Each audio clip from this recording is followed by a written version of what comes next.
Pour commencer, une question peut-être assez simple, même si ça commence à remonter. Toi, il y a 25 ans, tu étais où et tu étais qui? Alors, il y a 25 ans, j'arrêtais une période d'une bonne dizaine d'années de chantier et bureau d'études parce que, avec quelques autres, on a réalisé que l'éco-construction séduisait de plus en plus et que ça ne nous plaisait pas de voir tous ces jeunes dynamiques qui avaient un gros appétit pour faire des choses intéressantes, qui refassent les mêmes erreurs qu'on avait vues ou fait 10, 15 ans avant. Donc c'est là qu'on a décidé pour certains de mettre un coup de frein plus ou moins fort sur notre activité principale pour faire de la veille technique, parce qu'on avait encore des questions.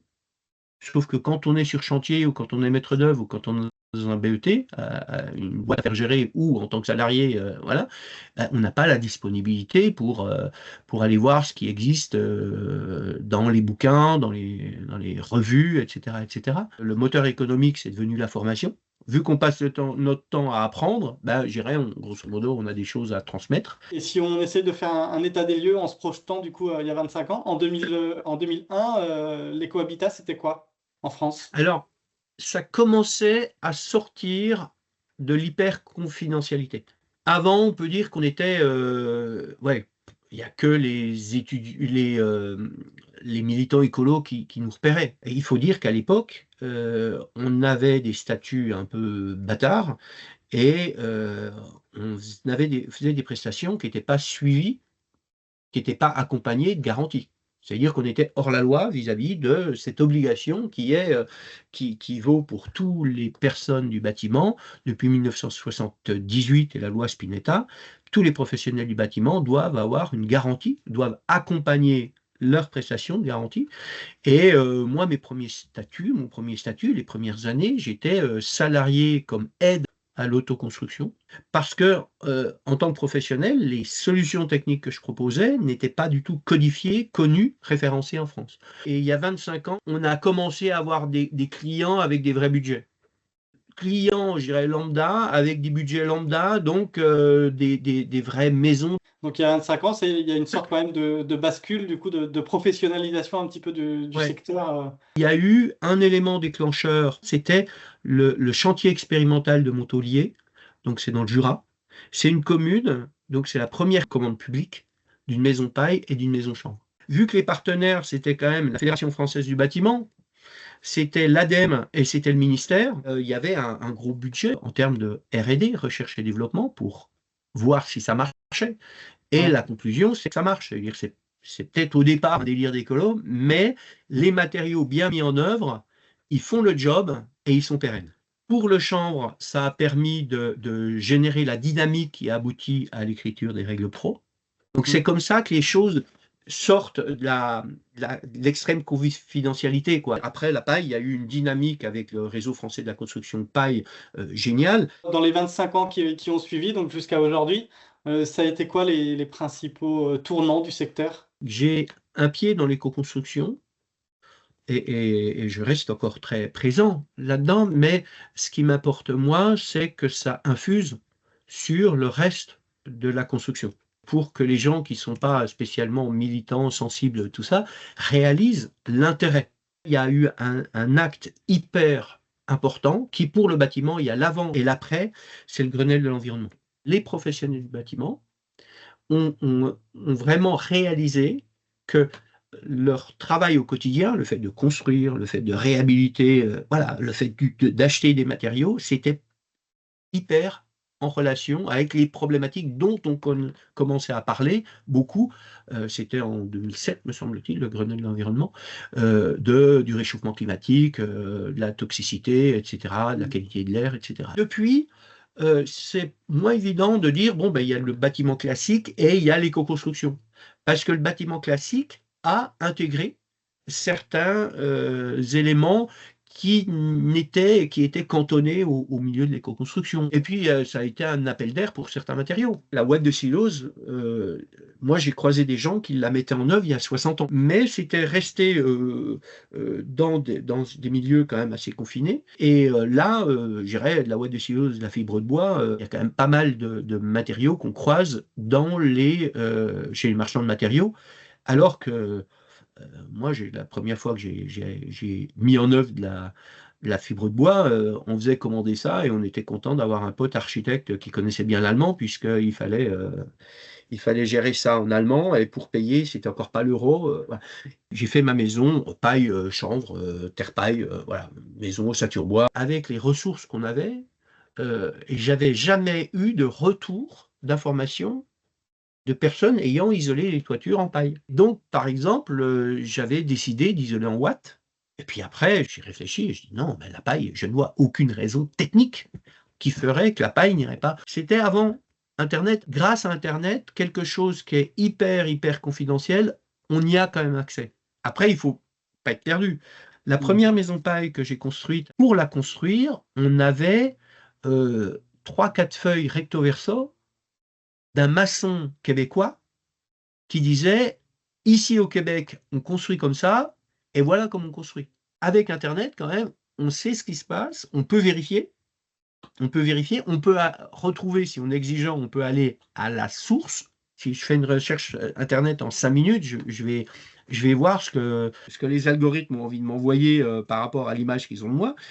Si je fais une recherche sérieuse, je vais y passer quand même plusieurs heures et je vais trouver des éléments plus intéressants, plus factuels, plus datés et plus en lien avec un lieu, des personnes, des choses comme ça. Tu évoquais surtout la paille et le chanvre. Est-ce que pendant ces 25 dernières années, il y a d'autres matériaux comme ça qui ont émergé? Il y en a qui sont encore pas arrivés à percer parce qu'il n'y a pas les acteurs derrière pour pousser, quoi. On est dans une situation un peu paradoxale, c'est-à-dire que on dit les isolants biosourcés sont chers, mais il y en a qui sont pas chers. On dit ah ouais, mais leur bilan environnemental n'est quand même pas toujours génial. Il y en a qui ont des bilans environnementaux géniaux. C'est ceux qui ne sont pas travaillés. Donc c'est les vracs et la botte de paille.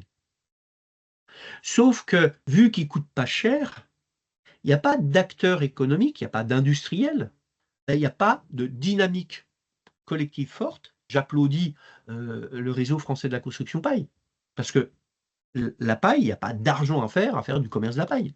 Et pourtant, il y a une dynamique forte, mais effectivement, sur la balle de céréales, la balle de riz, tout ça, on a un acteur qui fait un travail phénoménal, mais la filière qui a le plus de potentiel, il y a Ingus qui fait presque ça sur son temps libre. C'est quand même grandement regrettable. Mais effectivement, il n'y a pas d'argent à faire. On ne va pas se mettre à vendre la balle de céréales 100 fois ce qu'elle vaut à la sortie, à la sortie des ateliers où on décortique le céréal. Donc, vu qu'il n'y a pas d'argent à faire, il n'y a pas de filière qui se met en œuvre. Et en comparaison avec le chanvre, donc il y a plein de choses intéressantes qui sont sur le chanvre. Mais moi, dans le chanvre, ce qui m'intéresse, c'est la chenoute. C'est pas vendre des liants préformulés pour aller avec la chenoute, même si on était vachement content que les chimistes arrivent, parce que faire prendre du béton de chanvre, c'était pas facile. Donc on a été très content de voir des professionnels de la chaux qui connaissaient la chimie pour nous sortir des solutions. Du coup, c'est un peu le côté industriel qui a pris le dessus sur le côté brut du matériau. Ça fait plus de 30 ans qu'il y a une filière chanvre. La chenoute, elle n'est pas mise en avant, la chenoute brute. C'est les bétons de chanvre. Alors que ce qui est intéressant dans le chanvre, c'est entre autres la chenoute brute. Et puis la laine de chanvre est particulièrement intéressante parce qu'elle est très peu sensible à l'eau. L'avancée se fait en fonction de l'intérêt financier, sauf exception, de certains acteurs privés. Et l'intérêt des acteurs privés, ça ne correspond pas forcément à l'intérêt collectif ou à l'intérêt du bilan environnemental. Quelles ont été les évolutions des autres matériaux dits écologiques? Dans les matériaux emblématiques, il y a la terre crue. Et ça avance bien. Mais pareil, c'est difficile. Il y a tout le travail du bois, mais là, il y avait déjà de la connaissance. Mais il est possible que la dynamique derrière l'éco-construction ait motivé une nouvelle génération d'acteurs du bois. Tout ce qui est peinture, il y a eu du progrès aussi. En 25-30 ans, il y a l'étiquette, les étiquettes obligées sur la toxicité, même si il pourrait être plus draconien, tout ça, mais c'est quand même bien. Voilà. Le côté sanitaire a aussi Oui, été une porte oui. d'entrée. Les premiers clients qui sont arrivés avec un vrai budget, c'était pour leur santé. Parce qu'il y avait une perte de confiance dans les matériaux industriels. Après, ça a abouti à des erreurs qu'on a faites. Les premières maisons écolo que j'ai faites, on disait oui, des matériaux naturels, donc des maisons géniales, machin comme ça. Donc on vantait la chose comme ça.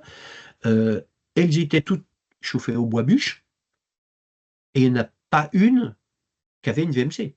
On sait maintenant que pour avoir un bâtiment performant avec un air sain, c'est très très difficile de faire sans une ventilation mécanique. Et on sait qu'un des éléments qui pollue le plus l'air intérieur, c'est le fait de chauffer au bois bûche. Donc il y a des choses comme ça qu'on a qui n'allaient pas de soi pour nous. Le premier chantier chanvre, on a coulé le chanvre en juin. Donc il faisait 40 degrés. Sur les 25 cm de béton de chanvre, il y avait 1 cm de pris de chaque côté. Au milieu, c'était de la poudre. Ou bien j'ai eu à isoler des bouts de toiture terrasse par le dessous.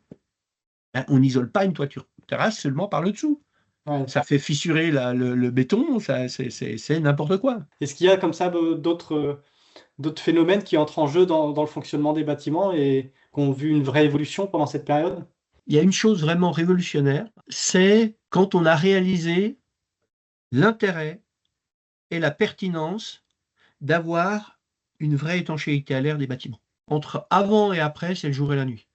De soigner les détails techniques pour avoir une super étanchéité. Pour moi, c'est la chose révolutionnaire qui a permis aussi de réaliser que les isolants bien mis en œuvre, c'était très très très performant.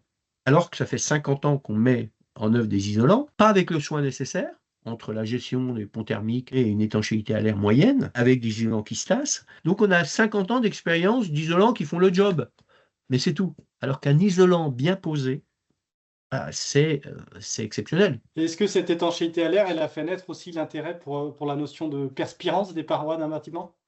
En France, c'était un non-sujet jusqu'à il y a une bonne dizaine d'années. Et le ministère a réalisé qu'on était à côté de la plaque en n'ayant pas de compétences là-dessus. Et le ministère a donné de l'argent à l'AQC, au CEREMA, au CSTB. Il y a eu des documents de référence sortis là-dessus. Et je dirais, on sort de l'ornière dans laquelle on était par rapport à cette connaissance-là. Mais ouais, j'ai fait une conférence la semaine dernière sur l'humidité, où il y a encore des reliquats, c'est-à-dire qu'il y a encore des choses qui se font à l'inverse de ce qu'il faudrait. Est-ce qu'en termes de réglementation aussi, il y a des choses qui ont fait bouger les lignes? Le label BBC en France. Je fais partie du tout petit groupe qui est à l'origine de ça. Les labels d'État, c'est chasse gardée du ministère. Sauf qu'on était quelques-uns persuadés qu'il y avait un niveau de référence qu'avaient repéré les Suisses, les Allemands et les Scandinaves qui était hyper, hyper séduisant. D'ailleurs, plutôt que les réglementations thermiques fassent des toutes petites marches, voilà, comme ça, il y avait quand même une marche à faire. Ils appelaient ça la basse énergie. Quand on a questionné le ministère par rapport à ça, le ministère a dit non, non, mais on connaît. On était sur leur précaré, quoi. On connaît et ce sera le label qui accompagnera la RT 2020. Sauf qu'on était en 2006. Donc, il a fallu qu'on jette un guet-apens au ministère pour qu'il l'intègre à l'ART 2005. Ce niveau d'exigence, qui était vraiment ambitieux, il est arrivé 15 ans avant ce que le ministère avait intégré. Après, les RT ont fait des petits sauts. Alors, la RT qui a suivi, la réglementation thermique qui a suivi, c'est la 2012. En termes de com, ils ont dit que c'était le niveau BBC, ce qui n'est pas juste. La RE 2020, elle n'est pas révolutionnaire sur la cible énergétique. C'est grosso modo, on va dire, la même performance que la RT 2012, mais il y a quand même quelque chose d'intéressant, perfectible soit, mais intéressant, et novateur, c'est le fait qu'il y ait quand même une note carbone minimum à atteindre sur la construction, fabrication du bâtiment. Est-ce que ces 25 ans ont montré que l'essor des matériaux biosourcés est toujours synonyme d'écologie? Il y a l'approche quantitative. où là, on dit que, allez, un écomatériau, un éco-isolant, c'est un isolant qui a un bilan carbone, voilà, c'est-à-dire des notes, des bonnes notes sur des critères environnementaux donnés. Et là, que ton matériau sorte d'une méga usine qui fait 100 000 mètres carrés par an, ou bien d'ateliers locaux, ça dépend du critère qu'on prend. Dans les méthodes environnementales, il y en a qui sont seulement quantitatives. Voilà, qui vont dire, ben, regardez, cette mine antipersonnelle, elle est bio parce qu'elle est faite avec des produits de recyclage, et puis et on recycle l'eau de l'usine. C'est difficile de définir qu'est-ce qui est écologique ou pas entre l'approche comptable, qui peut estimer, oui, on peut faire une chambre à gaz écolo. Quels critères on met? Où est-ce qu'on est seulement comptable, ou est-ce qu'on amène de l'éthique? Entre un matériau qui a un super bilan environnemental, mais qui euh, profite pas du savoir-faire des acteurs de terrain, et vient du bout du monde parce qu'il n'y a qu'une seule usine en Europe, machin comme ça, ou un matériau qu'aura, à la rigueur, en faisant le compte, il ne sera pas meilleur, pas moins bon, hein, en termes d'impact environnementaux, fait par quelque chose de plus local qui valorise les individus plutôt que les actionnaires, je dirais, pour moi, il n'y a pas photo. L'amiante, par exemple, l'amiante, c'est un super matériau naturel. En termes d'approche, si on prend le développement durable au niveau social, c'est pas mal parce que ça permet des matériaux très accessibles financièrement, tout ça. Donc, si on regarde l'amiante avec des critères objectifs, Hmm. ben, je dirais ça aura ça aura une bonne note. Sauf que pour l'amiante, il y a une note éliminatoire. C'est du poison. Le polystyrène ou le polyuréthane en intérieur, moi, même s'il peut aller, je ne m'y intéresse pas. Il a une note éliminatoire, c'est en cas d'incendie, les gens meurent asphyxiés. Est-ce qu'il y a eu aussi des changements notables en termes de technique de mise en œuvre? Je ne faisais pas tellement le fait de projeter du vrac ou des bétons, des choses comme ça, alors qu'on sait que c'est un truc d'avenir. L'avenir est quand même plus réjouissant pour les acteurs qui font une partie des bâtiments en atelier. Préfabrication, c'est-à-dire que maintenant, voilà, des ITI, on arrive avec nos coffres, on les agrafe sur le bâtiment, et puis pour le neuf, on arrive avec nos bouts de façade. On n'a pas parlé, parce qu'on va dire que c'est un peu futuriste pour les acteurs de l'éco-construction, mais je dirais des imprimantes 3D. On fait quand même des bâtiments maintenant avec des imprimantes, hein. Et est-ce que dans les techniques de mise en œuvre, l'ITE aussi a pas un petit peu pris du galon? Est-ce qu'on n'a pas pris conscience de son intérêt? Pas assez. L'ITE, elle a quand même énormément d'avantages, et je ne comprends pas comment, encore aujourd'hui, on peut construire des maisons en maçonnerie neuves avec une ITI. Je suis très très sensible au patrimoine, je suis très content qu'il y ait des options possibles pour isoler par l'intérieur tous les bâtiments qu'on veut. D'accord? Mais l'ITI, faut la réserver aux bâtiments qu'on ne peut pas isoler par l'extérieur. C'est une question d'esthétique, de patrimoine, de réalité patrimoniale des bâtiments. Mais le neuf, je ne comprends pas. L'ITE, finalement, n'a pas percé comme elle aurait dû. Il y a eu pour moi quelque chose qui était assez nouveau, c'est tout ce qui est chauffage, chaudière à condensation. Et puis il y a quelque chose qu'on maîtrise complètement depuis bien avant, il y a 25 ans, c'est les cogénérateurs. Sauf que, je dirais, la cogénération qui était la plus facile pour la démultiplier, pour être démultipliée, c'était la cogé-gaz. Et avec, depuis que Poutine essaie d'envahir l'Ukraine, le gaz, on n'en fait pas trop la pub. Tout d'un coup, ah ouais, le bilan environnemental n'est pas génial. Voilà. Il n'était pas bon non plus, mais là, ça, plus Hmm. ça fait qu'il y a un haro sur le gaz, et puis la filière électrique en profite pour vendre la pompe à chaleur, même dans des endroits complètement inadaptés. Ça améliore le bilan environnemental, le bilan CO2 de la France. Voilà. Il y a des choses quand même qui sont tirées par les cheveux, ou qui sont voire scandaleuses. Mais la cogénération, pour moi, je ne ferme pas la, la porte au gaz, parce qu'il peut y avoir des gaz naturels, voilà, il peut y Ouais. avoir d'autres sources cette énergie-là. Et puis, la cogé, c'est quand même quelque chose d'assez génial. Vu que quand on fabrique de l'électricité, il y a plein de pertes thermiques, ben, j'utilise les pertes thermiques pour chauffer la baraque, quoi. On explose complètement le rendement, et là, l'utilisation du gaz peut être opportune. Et tout ce qui est système de récupération des calories, là, c'est vrai qu'il y a eu, donc la double flux, c'est le système le plus basique de récupération de calories, mais il y a plein de systèmes avec des échangeurs ou des échangeurs avec des pompes à chaleur. Et il y a tout ce qui est chaudière numérique. C'est-à-dire que les data centers, il faudrait qu'ils soient à côté des villes pour pouvoir chauffer la ville avec les calories qu'on enlève du système informatique. Donc, je dirais, l'intelligence artificielle, qui est le sujet du moment, il faudrait interdire toute nouvelle centrale ou bâtiment renfermant du matos pour l'intelligence artificielle qui ne soit pas en lien avec des quartiers de ville pour chauffer les villes avec cette calorie gratuite. La thermodynamique, le principe qui est derrière notre frigo et la pompe à chaleur, c'est quelque chose de magique quand même, hein. On ne l'utilise pas comme toujours d'une bonne façon, d'une bonne manière, hein. J'habite à 80 km de Mout, qu'on appelle la Petite Sibérie. Il y a des vendeurs qui sont arrivés à vendre des pompes à chaleur RO là-bas. C'est-à-dire qu'on est dans la région de France habitée la plus froide, et il y en a qui investissent pour avoir des systèmes de chauffage qui prennent leurs calories sur l'air extérieur, quoi. Le confort d'été, c'est pas aussi une thématique qui a émergé? On en avait moins conscience il y a 25 ans. Quand on construit, quand on réhabilite maintenant, on a en préoccupation d'avoir un intérieur confortable, sain, et qui coûte le moins possible à l'environnement. Et là, il n'y a pas que l'énergie, il y a le bilan environnemental global du bâtiment, mais qu'il soit confortable l'hiver, mais aussi qu'il soit confortable l'été. Jean-Pierre Olivas s'amusait à dire « Vous avez besoin d'une clim, mettrez votre archi à la porte ».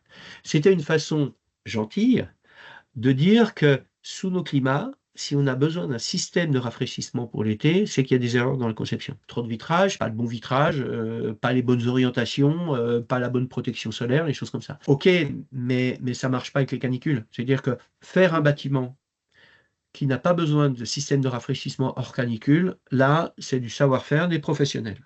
Après, en période caniculaire, c'est plus difficile d'être sûr de ne pas avoir besoin de système de rafraîchissement. Donc, ce ne sera pas la clim basique, parce que la clim basique, elle fait le job pour rattraper quelque chose qui est mal fait, mais elle ne fait pas le job en période caniculaire. La clim, donc la pompe à chaleur RR, la clim basique RR ou RO, celle-là, elle ne fait pas le job quand il y a canicule. Certains ne l'ont encore pas réalisé, mais ça fait à peu près 15 ans qu'on a réalisé que la problématique du confort d'été était tout aussi importante, sinon plus, que la problématique du confort, de la performance hivernale, et qu'il fallait gérer les bâtiments pour qu'il n'y ait pas besoin de système de rafraîchissement, mais qu'il fallait un système de rafraîchissement spécifique pour les périodes caniculaires. Et là, c'est plus, pour moi en tout cas, les systèmes, les brumisateurs, ventilateurs, brumisateurs, ou bien des pompes à chaleur, mais sur eau ou sur sol ou sur nappe. Est-ce que le changement climatique aussi depuis 25 ans a aidé à cette prise de conscience-là? Tu parlais des canicules, il y en a quand même plus aujourd'hui qu'il y a 25 ans. Par rapport à la confort d'été, oui, c'est indéniable. Par rapport à l'éco-construction et la prise en compte de la problématique environnementale dans nos façons de faire, le Grenelle a été beaucoup plus impactant. Mais c'est vrai que la canicule de 2003, elle est dans les 25 ans dont on parle, et puis elle a été quand même un choc pour beaucoup. On a parlé de tous les grands tournants qu'il y a eu pendant ces 25 ans. Et est-ce qu'il y a eu aussi du coup des virages qu'on n'a pas bien négociés, ou des rendez-vous manqués, des choses qui ne sont pas allées assez loin? J'en parlais tout à l'heure, des pompes à chaleur, du principe de la thermodynamique. Je pense qu'il y a pas mal d'opportunités qu'on n'a pas encore exploitées. Sur la captation solaire, le bioclimatisme, il y a encore plein de choses qu'ont découvert les acteurs, les pionniers du bioclimatisme. On n'utilise pas parce qu'il n'y a pas besoin d'être aussi bon que ça. Les murs capteurs, ou bien le fait d'avoir, quand on met par exemple un bardage sur une façade, au soleil, donc les façades ouest et est, c'est vachement intéressant de mettre un bardage ou une protection. Alors, ça peut être de la végétation, mais si c'est un bardage, il faut récupérer l'air qui est derrière ce bardage pour faire pour tempérer l'hiver. Voilà. Donc l'été, il faut le surventiler, mais l'hiver, il faut récupérer. Pareil pour les sous-toitures, je dirais, entre la tuile, quand les combles sont aménagés, entre la tuile et le pare-pluie, là, il faut mettre très épais pour ventiler. C'est une habitude, ça coûte rien. C'est génial, c'est hyper performant, ça coûte rien, on n'a pas pris. Voilà. Il y a des choses comme ça qui sont presque trop faciles. On se plaint du chaud, mais on fait des bâtiments qu'on laisse en plein soleil. Simplement, il faut mettre la maison à l'ombre. Soit en ayant la peau qui touche le soleil, qui n'est pas en contact avec l'enveloppe dans laquelle il y a l'isolant, c'est-à-dire qu'il y a un espace ventilé entre les deux, soit on travaille avec la végétation. Le gros truc à défricher maintenant, c'est tout ce qui est derrière l'économie circulaire. C'est un nouveau sujet en soi. Comment faire pour récupérer, pour valoriser les matériaux après construction, après déconstruction, et quels critères à avoir quand on fait le choix d'un matériau par rapport à la gestion de fin de vie. C'est-à-dire que c'est quelque chose qu'on n'avait pas du tout en tête, mais maintenant, quand on refait un lycée, quand on réhabilite un lycée, on se pose la question, est-ce qu'on récupère les fenêtres, ou quand on dépose un bâtiment, est-ce que je récupère la charpente, des choses comme ça. En termes de mode de vie, de mode d'habitat, il y a eu aussi des évolutions durant ces 25 ans. La majorité des Français rêvent encore de maisons individuelles. Et pourtant, ils devraient se remettre en question parce quand il y a des ronds-points à bloquer, ils y vont. C'est-à-dire qu'a priori, on n'a pas forcément tout ce qu'on veut dans la vie quand on est propriétaire d'une maison individuelle. Il y a maintenant beaucoup plus de références de bâtiments entre la maison individuelle et le grand collectif.